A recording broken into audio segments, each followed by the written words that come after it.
So hello and welcome. Welcome to Three Women Returning. And it's very nice to see all of you in here, warming the space, filling it up. My name is Marnie Levitt, and my company is Movin' Music. I'm fascinated by the relationship between movement and music, and the relationship between the mind and the body. And what I'm most passionate about is promoting a revolution in mind-body awareness, health, and growth. And so I began Movin' Music about 6 years ago, and in its current form, I promote mind-body wellness through workshops, trainings, presentations, and coaching. And I do all of that through arts, culture, and creativity. So my background is I'm an artist, I'm a singer-songwriter. I've been writing and performing songs since I was 14. And I've also been studying African drum and dance. I'm a yoga teacher and I study mindfulness and practice as well. And Loretta and I met just, I think, only a year ago. It's hard to believe it's only been a year, maybe a year and a half. And basically I have a background working with the Toronto District School Board, working as a music teacher and also as a special ed teacher, and figuring out my path and calling in life. And when I decided to focus exclusively on my true calling through Movin' Music, I took a year off and joined the Center for Social Innovation, which is a co-working space and for people and organizations changing the world. And I met someone through that organization who heard about what I was doing with music and movement and immediately thought of Loretta Favre. And he connected us through email, and I immediately got in touch with Loretta. We met for coffee, shared our work with each other. It turns out she was doing very similar work to what I was doing, except that she was using technology that she had invented. And I've always been fascinated with, and I've always used innovation in my teaching, especially with children with special needs. So Loretta and I immediately connected, and within, just a couple of months, we started working together and collaborating on projects, leading SOMO workshops for children and adults and people with all different needs and abilities. I couldn't believe how easily we connected and how quickly we started working together. So we have, put up your hand if you've heard of SOMO. Probably most people in the room. Okay, wonderful, wonderful. So I'll go into a little bit more detail in a minute about exactly how it works, although some of you may have an idea already. Loretta and I have led a few workshops last year, some for children, some for adults. We worked with children in a high school for children with special needs, physical developmental disabilities. And there was one student who just caught on to SOMO immediately. She realized that she could, just raise her hand up or lower her hand or move it around if she was wearing a SOMO device. And she could initiate a musical sound. And you just saw her whole face and her whole being light up with joy. And, it's especially true, I found in my work, and Loretta and I have found in our work together, that people who are dealing with challenges with mobility or with communication, expressing yourself is so important, to have that sense of self-efficacy. I can do this. I made this happen. I'm having an impact in the world. I'm doing something that is creating a reaction and something beautiful. We also use SOMO with adults with developmental disabilities. And again, there was one man who the staff said was usually quite quiet and not smiling very much. And when he was wearing SOMO and moving around and creating musical sounds with his body, again, his face just lit up. He was smiling the whole time, and the staff couldn't believe the difference. So, this device is very powerful. We've also used it working with high school students at a girls' private school, and that was more of a collaborative group project. So we turned poems into dance phrases and then added sounds with the SOMO technology to those dance phrases. So they worked in groups of 4. There's an intense amount of collaboration, communication, creativity in making that happen. So one of the amazing things about SOMO is its use of technology to, in a way, get us away from technology. We are, put up your hand if you have a smartphone or some sort of device, some sort of a cell phone device, right? So, and the pace of technological change in the last few years has been phenomenal, right? And as human beings, we're almost having trouble keeping up with it. And as much as it connects us across geography and across time, and we have access to all this information, just at our fingertips, right? People all over the world, information from many, many different sources. And we can do so many different things, which is wonderful. And it's a great tool. And at the same time, technology can and does separate us and disconnect us. For example, if you're sitting in the same room as someone and both people are texting, rather than looking at each other using eye contact and actually physically, talking, interacting. Put up your hand if you have a body. Right? Most, maybe not all, most human beings do. And our connection with our body, which is where a lot of our emotions are experienced. It's where our heart is, which is what connects us with other people and with the planet. So it's really important that we maintain that connection with our whole selves and with each other.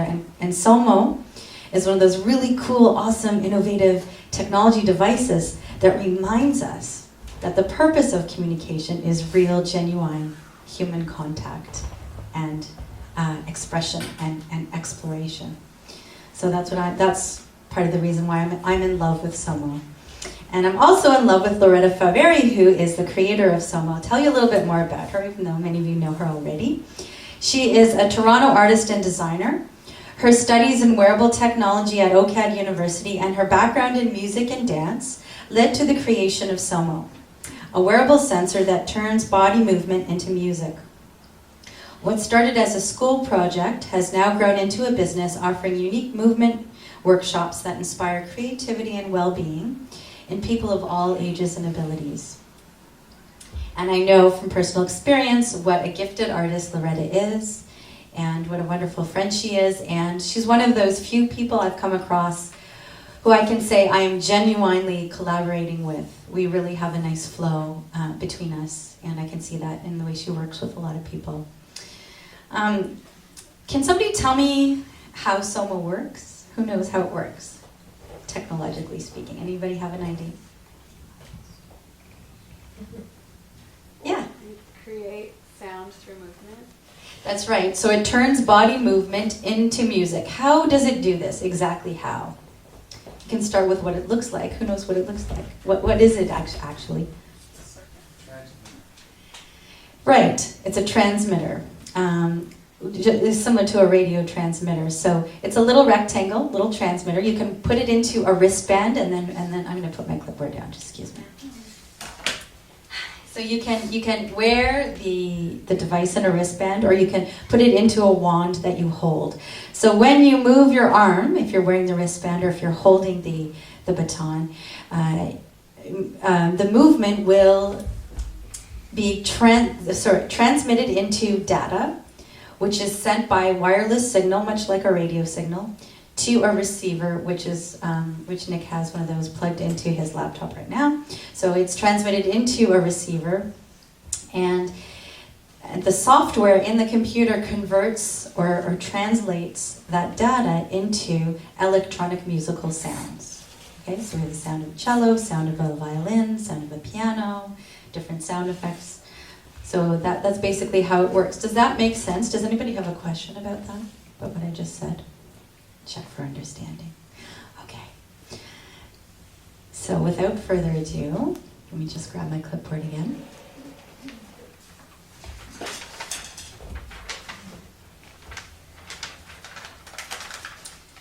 I would like to introduce some very talented performers and educators. Lori Caddo, Megan Cugliari, and Loretta Faveri, and you're all in for a treat. So enjoy.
to do a little experiment now to connect our mind and body and to help us relax and focus a little bit.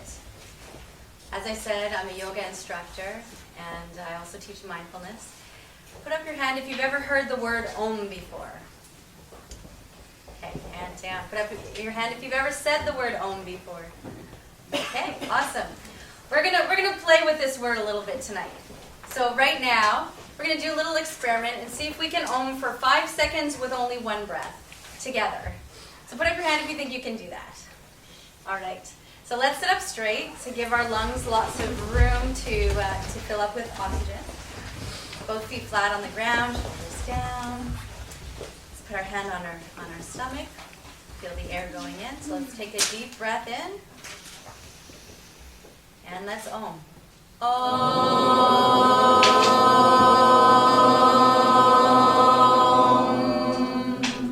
Beautiful, and you understood my stop signal. Amazing, wonderful.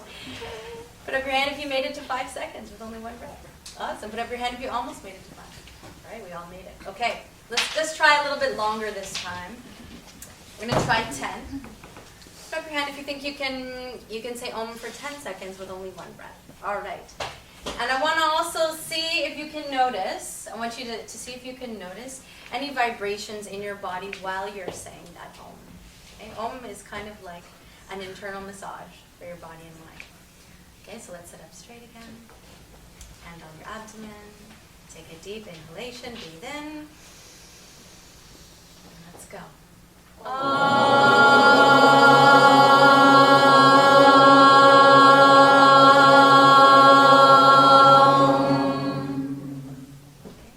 Hand up if you made it to 10.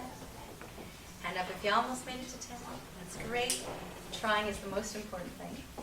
And did anybody feel vibrations somewhere in their body while they were saying OM? You can just nod if you felt some vibrations. Okay. This time I want you to see if you can notice where in your body you're feeling the vibrations at the beginning of the OM, in the middle of the OM, and at the end of the OM.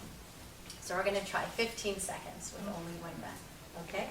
So if you sit up a little straighter, shoulders down, and take a deeper breath, you can probably make it to 15. Hand on your abdomen. Inhale deeply. Here we go.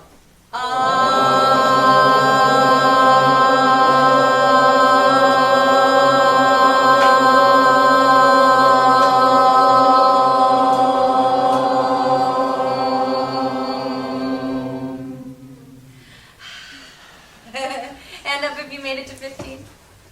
Great. Hand up if you almost made it. That's the most important thing that you try. And maybe touch the part of your body where you felt a vibration at the beginning of the OM. And then touch the part where you felt in the middle of the word OM. And then at the end of the word OM. And there's no right or wrong answer. This is just you checking in and tuning in with your body. And I like the fact that we made a sound together. And I wonder if we can end with a 20-second one. And when I'm doing this activity with kids, they're always like, 30, 35, 40, 100. And I said, let's just start with 20. Let's start with 20. I think we can do that. Okay, so it's our final for this part of the evening. Let's take a deep breath, hand on the abdomen, breathe in.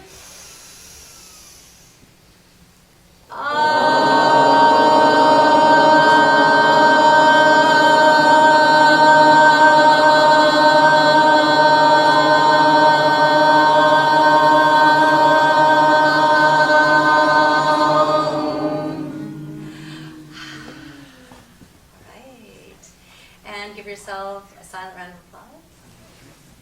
And I will see you later.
deep breath after that. Breathe in through the nostrils and out through the mouth.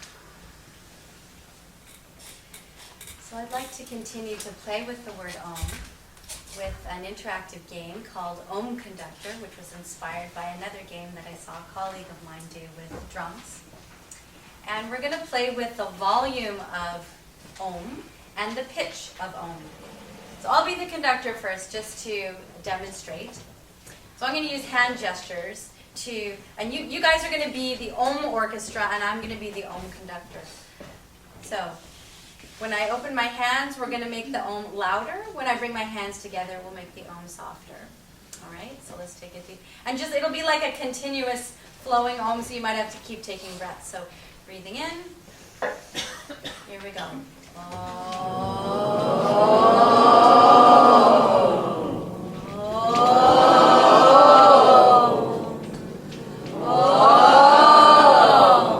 Beautiful, you get the idea. Awesome.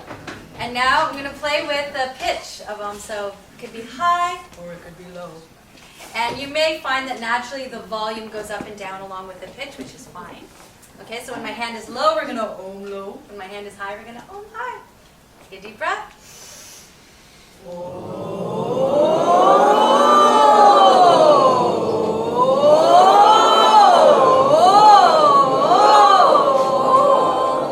I'm also going to throw in that little stop signal as well. Is there anybody that would like to take my place and try to be the Om conductor? Have a little fun with it. You can use the volume, you can use the pitch and the stop, or you can just use one. Anybody want to try? Don't be shy. Just for fun. I could stand beside you. We could do it together.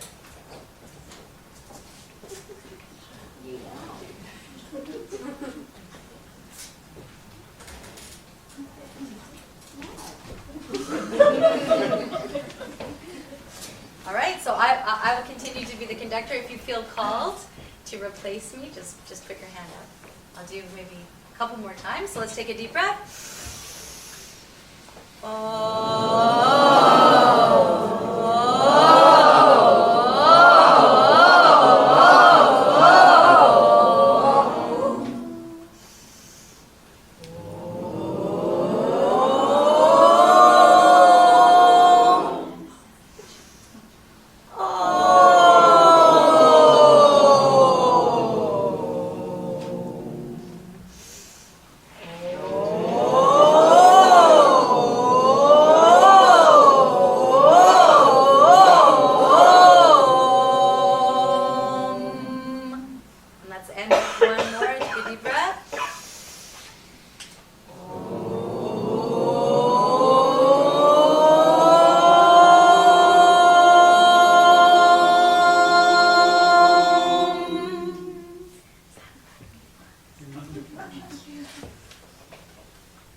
We're going to have a short Q&A, which Marnie will lead while we take our makeup off very quickly. And then at the end of the Q&A, you are all welcome to play with SOMO and the timbo and the kalimba as you like. And oh, sorry, by the way, I'm Loretta Fabry. So this is Lori, warm-up Fabry. My name is Lori.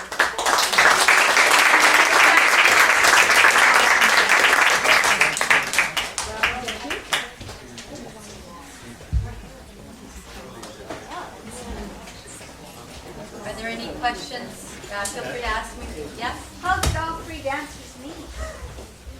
I don't know the answer to that particular question, but they can answer when they come out. That's a good They met, I can tell you, they met at a pub.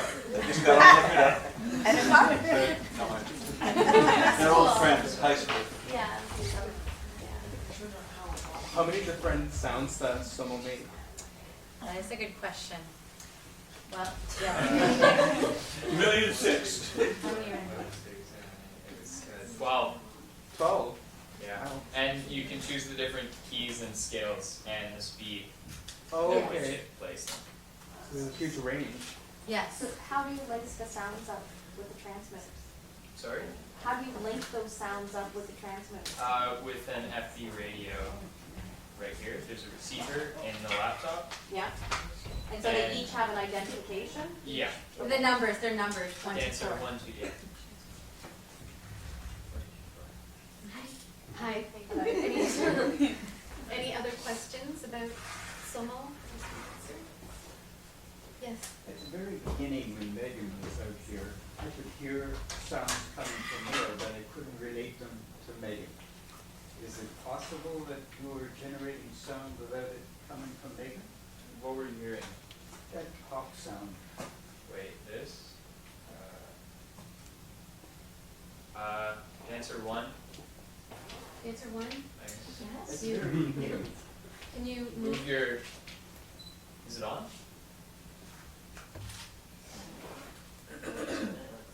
Yes, one. Turn it off and on. Well, good, glad we didn't have these technical difficulties. Oh, here we go. Never mind. Oh, so it's that little meter talking. Yeah. Yeah, so this is what it looks like. Can you hold it up,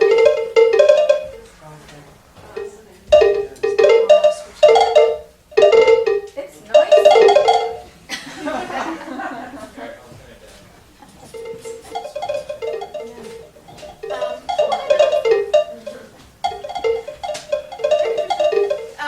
Any other questions? Yes? So does the sound change depending on how far, like what makes the difference? I guess? Yeah, okay, The so can you range put of light on sounds it? or- Yeah.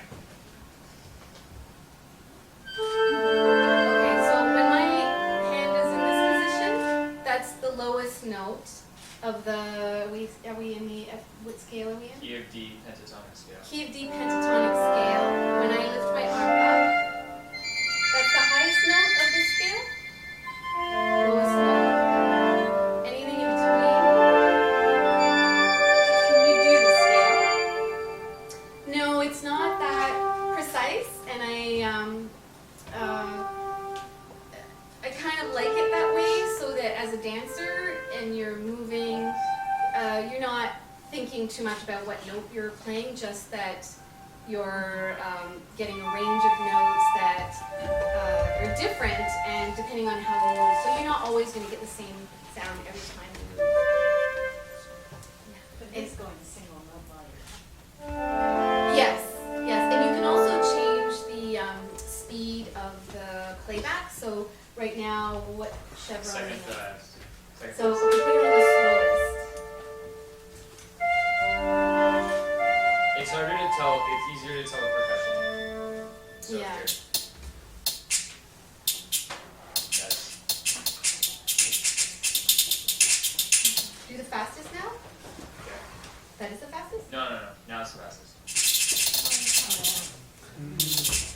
But Yeah. it doesn't matter how fast you move, right? No, so if it's on the slowest, like this is going to capture every single little movement that you make and play a ton of notes or beats. But when it's slower, can you do the slowest again? Yeah. So I'm moving really fast, but I'm not getting all those shapes in there. Yeah. So depending on how you want to express yourself, if you're doing some really slow movements, maybe you kind of want to just get a couple of little shakes here and there. Yeah. Same with the piano. Like I personally like the piano and the cello and the orchestral instruments much slower, so that you can sort of hear each individual note. Any other questions? Yeah. I heard the other lady mention about using this technology with people with disabilities. Like, how far have you explored that? And has somebody wanted to take over and see how far they can program it to help others that could use the technology? Like people Well, with that would be ideal if there was funding for that. disabilities? That's the biggest limitation right now. Right, Is I have no money.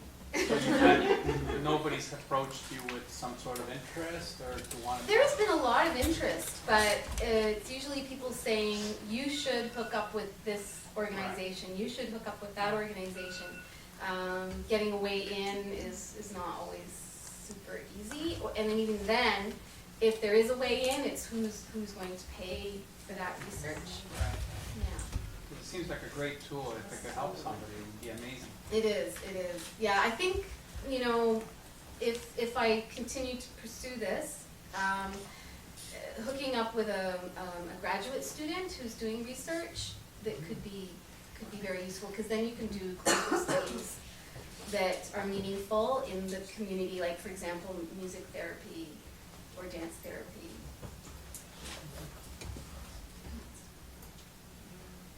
Any other questions? Well, you're welcome to come up and play. We can turn them all, we'll turn 2 on if you want to. What, piano or? Do piano and one of the percussion ones that maybe go bell. Okay, on which one? Okay, which one are we? 1 and 2. 1 and 2.